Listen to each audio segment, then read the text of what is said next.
आज हम बात करेंगे चार्ट एनालिसिस के बारे में, कैसे एक स्टॉक को एनालाइज किया जाता है और फिर कैसे उसमें अपॉर्चुनिटी आइडेंटिफाई करी जाती है। सो इस वीडियो को एंड तक जरूर देखिएगा। किसी स्टॉक को एनालिसिस करने से पहले आपको ये क्लियर होना चाहिए कि आप उसमें इंट्राडे करना चाहते हैं या स्विंग ट्रेडिंग करना चाहते हैं।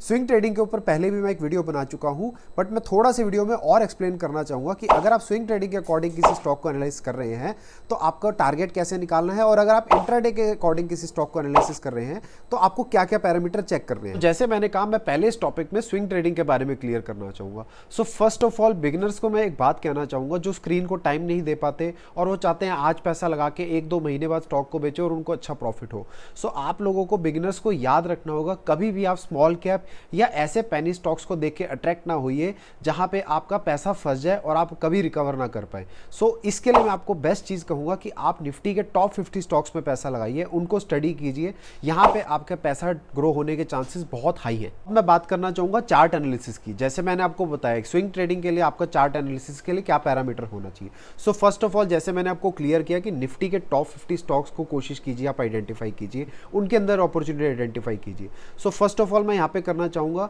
कि जैसे मैं अपना एक स्टाइल बताना चाहता हूँ, कभी भी मार्केट जब क्रैश करती है या मार्केट में करेक्शन आती है, मैं मोस्टली उन स्टॉक्स में पैसा लगाता हूं जो बहुत जल्दी रिकवर कर जाते हैं। और इसके लिए बेस्ट चीज़ ये है कि आप उनका हाइयर टाइम फ्रेम से उनका चार्ट एनालिसिस करना शुरू कीजिए। आप देखिए, कभी भी मार्केट में क्रैश आया है या कोई करेक्शन आई है, किस किस स्टॉक ने जल्दी कवर किया है। सो इसमें मैं एक एग्जांपल देना चाहूँगा। जैसे 2020 का क्रैश आया था, मेरी स्टडी के अकॉर्डिंग मैंने रिलायंस में, टाटा के स्टॉक्स में पैसा लगाया, क्योंकि ये बड़ी कंपनियाँ हैं, ब्लू चिप स्टॉक्स है, तो मुझे पता था मेरा पैसा जल्दी ग्रो करेगा और ऐसा ही हुआ, मैंने बहुत ही अच्छे रिटर्न पाए।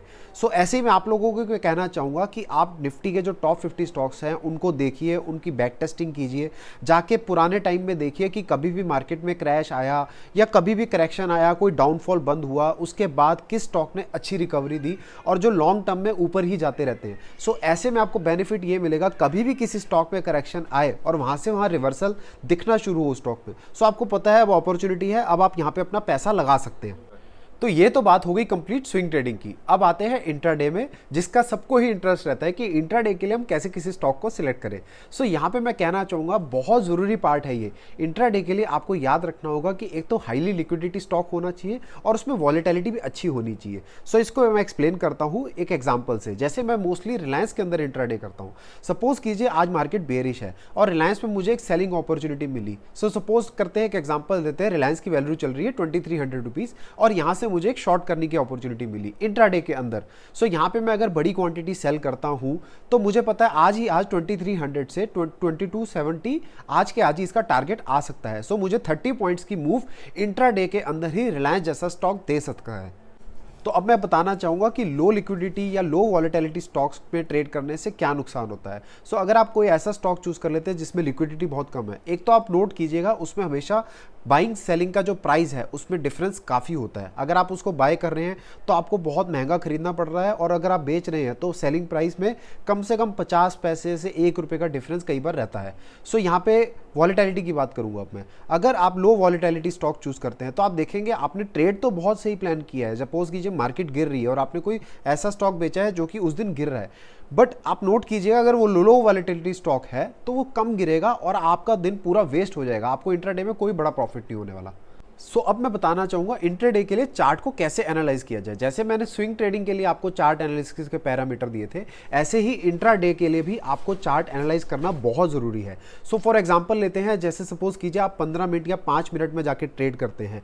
सो मेरी प्रेफरेंस यही रहेगी, आप एक दिन पहले उसका ट्रेंड जरूर आइडेंटिफाई करके रखिए। उसके लिए आप डेली टाइम फ्रेम में देखिए कि ओवरऑल ट्रेंड बियरिश है या बुलिश है। सो एग्जाम्पल लेते हैं, जैसे ट्रेंड बियरिश है और आप उसको ट्रेड करना चाहते हैं 5 मिनट में जाके, बट यहाँ कोई बुलिश मूव आ रही है, तो उस टाइम पे जब वो स्टॉक बुलिश जा रहा है उसको इग्नोर कीजिए और वेट कीजिए कि जब तक वो ट्रेंड के साथ अलाइन ना हो जाए तब तक उस ट्रेड के अंदर एंट्री ना कीजिए। इससे आप देखेंगे कि आपको इंट्राडे के अंदर ही बड़े टारगेट मिलेंगे। सो आपने नोट किया होगा मैंने इस वीडियो के अंदर सिर्फ स्टॉक्स की बात करी है, इंडेक्स की बात बिल्कुल भी नहीं करी। सो मैं यहाँ पे क्लियरली करना चाहूँगा, मेरा इस वीडियो के अंदर भी फोकस स्विंग ट्रेडिंग को लेकर ज़्यादा था। सो मैं बताना चाहूँगा जो लोग स्क्रीन को टाइम नहीं दे पाते, जिनकी जॉब है या बिजनेस में बहुत बिजी रहते हैं, मैंने स्पेशली ये वीडियो उनके लिए बनाया है कि वो स्विंग ट्रेडिंग कीजिए और देखेंगे कि आप अपनी जॉब के साथ या बिजनेस के साथ कैसे मार्केट से पैसा बना सकते हैं।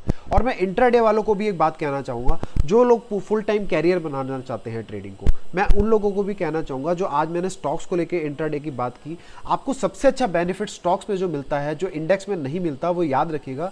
अगर आप अपनी लर्निंग टाइम में हैं, अभी आप मार्केट को सीख रहे हैं, अभी आप ट्रेडिंग सीख रहे हैं, तो आप याद रखिएगा, आप 1 स्टॉक, 2 स्टॉक, 3 स्टॉक लेके भी इंट्राडे कर सकते हैं, बट इंडेक्स के अंदर आपको पूरा लॉट करना होता है। तो मैं इंडेक्स को लेके भी बहुत जल्दी एक वीडियो लाऊंगा, जिसमें मैं बताऊंगा कि इंडेक्स के अंदर आप इंट्राडे में कैसे पैसा बना सकते हैं, भले ही आप ऑप्शन बायर हैं या ऑप्शन सेलर है। मेरी लास्ट वीडियो में मैंने बताया था कि ऑप्शन बायर पैसा कमाता है, ऑप्शन सेलर पैसा कमाता है, वो भी ज़रूर देखिएगा। और अगर इस वीडियो से आपको कोई भी बेनिफिट मिला हो तो प्लीज़ हमें कमेंट करके ज़रूर बताइएगा और हमारे चैनल को सब्सक्राइब कीजिएगा।